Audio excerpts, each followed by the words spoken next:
السلام عليكم، يا رب تكونوا بخير وفي احسن حال. من اسكندريه الماريه الزحمه ليكم كل التحيه. شارع جمال عبد الناصر زحمه جدا جدا هنا في فيكتوريا، ومسار مترو ابو قير اهو.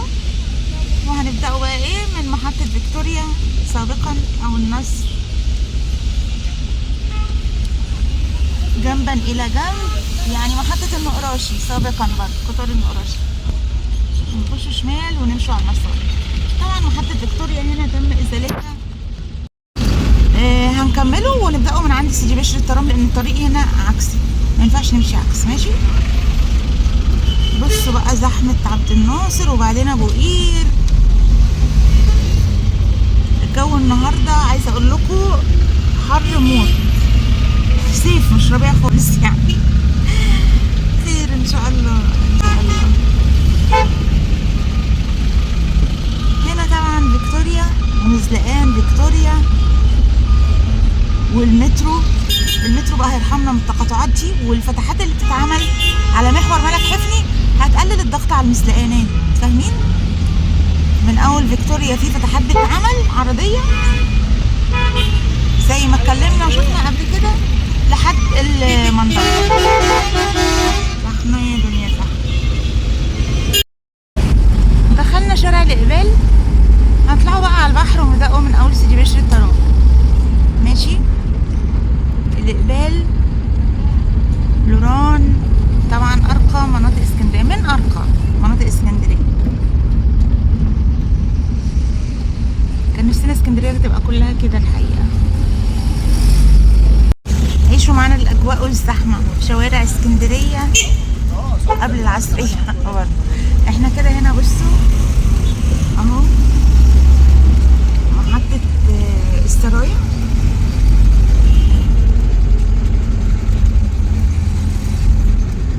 ماشي، وكده في اتجاهنا لسيدي بشر الترام.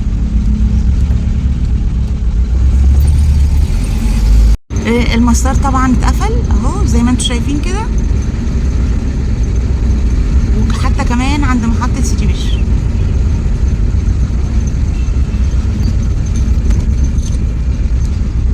اهو زي ما انتم شايفين. تم ازالة المحطات وكل حاجة، وبيقفلوا المسار بالكربونات دي. احنا هنا بالظبط اهو مزلقان الفسح.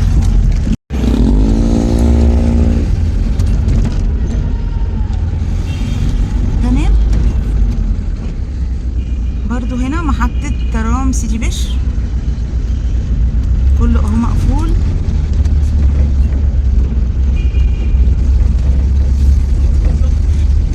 هنا بقى مش محتاج يتقفل لان هنا الجزء ده مرتفع ومستوى الترام يعني اوطى شويه. لكن السرايا ولوران انا شايفه السرايا قدام برضو المسار مقفول.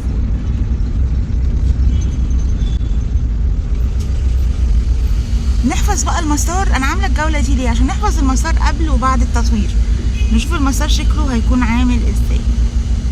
يكتمل على خير يا رب ان شاء الله. طبعا احنا عارفين تطوير ترام الرمل هياخد سنتين، يعني مكمل معانا ل 2028، بس يا رب ما يزيدش عن كده ان شاء الله. المسار هنا هيبقى سطحي على فكره، من سيدي بشر لسان ستيفانو المسار سطحي. خلاص طبعا احنا عندنا مزلقانات اهي، فهيتركب طبعا اشارات الكترونيه وكده. يعني احنا واقفين دلوقتي عشان خاطر المزلقان. ماشي، كمل معاكم. ودي هنا مزلقان لوران زي ما احنا شايفين كده، مدرستي لوران الثانويه للبنات ذكريات. طبعا تم هدم المحطه اهو زي ما احنا شايفين، وبيتم تركيب اللي هو السور الخارجي لفصل مسار العمل بالداخل عن الشوارع. الحقيقه كده افضل عشان ما نشوفش بقى الالات والمعدات وما الى ذلك. ده كده المسار، بعد كده محطه ثروت، وبعد كده سان ستيفانو. اشارات صعبه بجد، زحمه واقفين بقالنا كتير. طبعا كل الاجزاء اللي مقفول عليها المسار دي كده تم ازاله بقى المحطات والاسلاك والقضبان وكل حاجه، يعني بقت ارض خلاص. في حد بقى ساكن يعني على مسار الترام او كده يقدر يصور لنا، يا ريت يصور لنا ويبعت لنا على صفحه الفيسبوك شط اسكندريه. ماشي، داخلين كده على سان ستيفانو. تمام،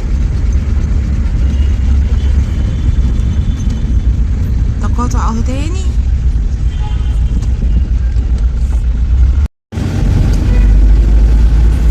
يبقى احنا لحد هنا كل ده المسار هيبقى سطحي زي ما هو. برضو تم ازالة سان ستيفانو المحطة. كده داخلين على زيزينيا. انا بصور المسار للتوثيق عشان نشوف شكل الشارع وشكل المسار قبل وبعد ان شاء الله.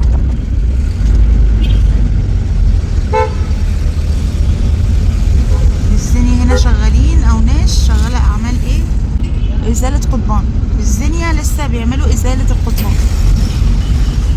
بعد كده بقى المسار من زيزينيا لمحطة الفنون الجميلة.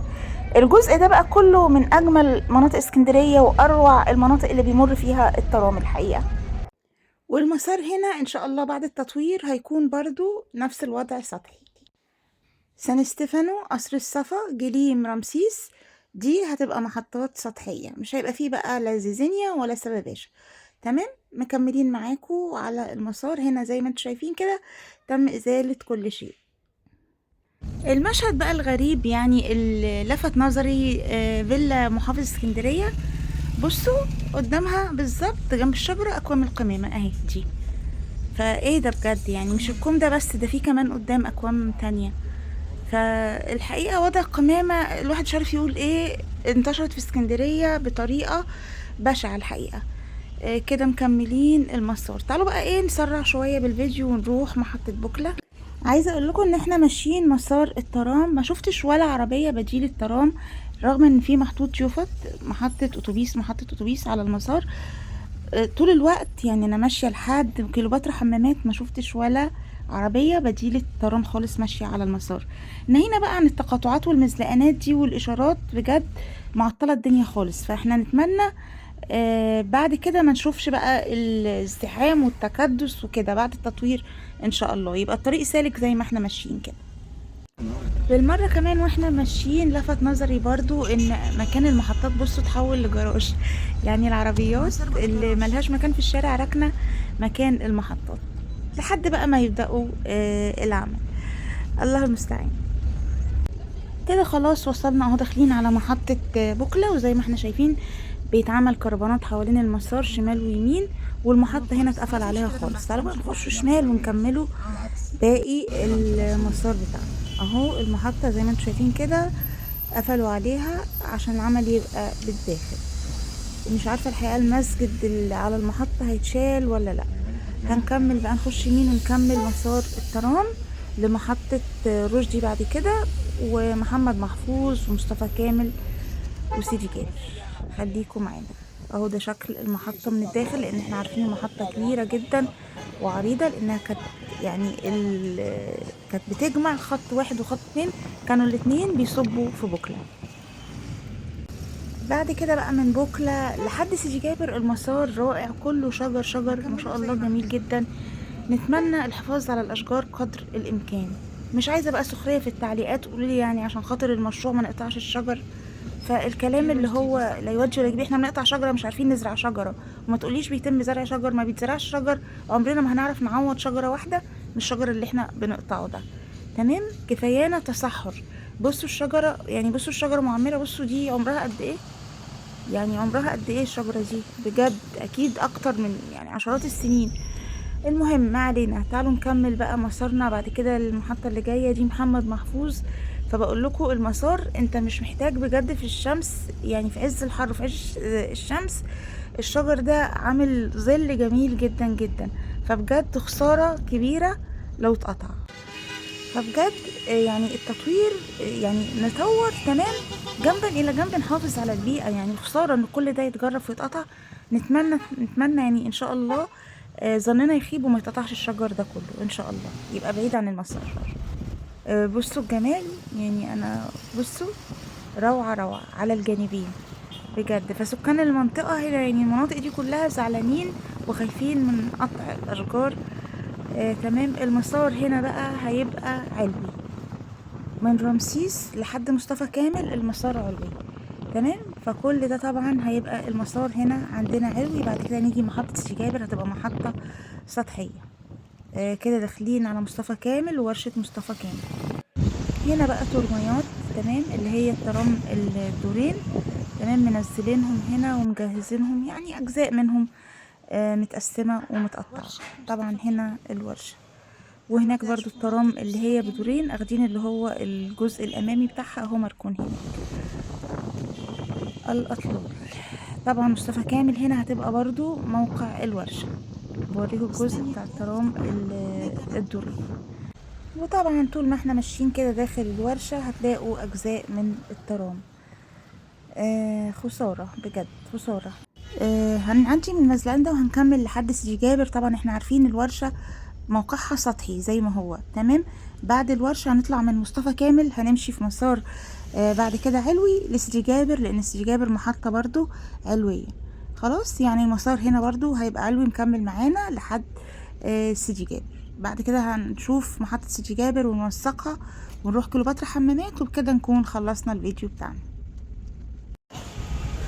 محطة سيدي جابر.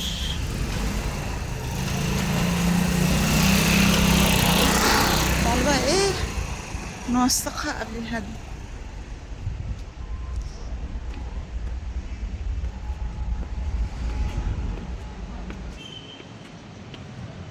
ونقول لها وداعا.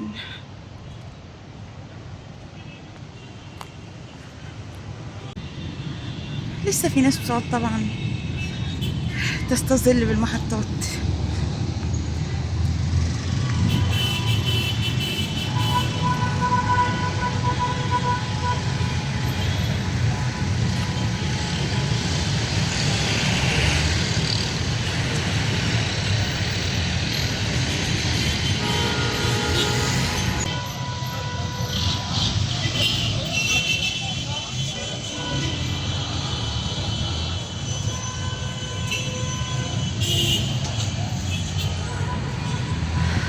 كل الخير. طبعا محطة سيدي جابر هتبقى محطة علوية.